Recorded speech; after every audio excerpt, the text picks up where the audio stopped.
एक समय की बात है, एक गांव के किनारे पर एक पुरानी और वीरान हवेली थी।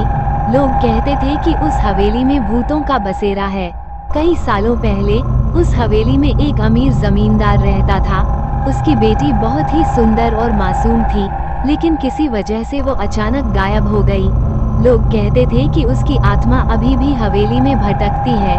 गांव के लोग दिन में भी उस हवेली के पास जाने से डरते थे, लेकिन एक दिन शहर से आए कुछ निडर युवक ये साबित करने के लिए हवेली के अंदर गए कि भूत प्रेत जैसी चीजें नहीं होती।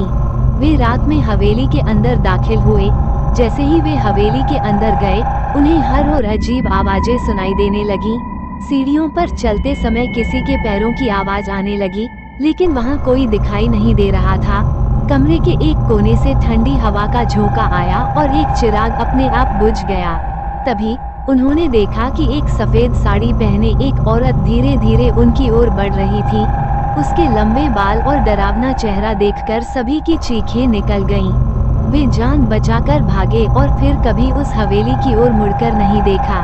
कुछ लोग कहते हैं कि वो वही जमींदार की बेटी की आत्मा थी, जो इंसाफ की तलाश में अब भी भटक रही है। आज भी लोग हवेली के पास जाने से डरते हैं और रात के अंधेरे में हवेली से आती चीखें उनकी नींद उड़ा देती हैं। क्या आप भी उस हवेली में जाने की हिम्मत करेंगे?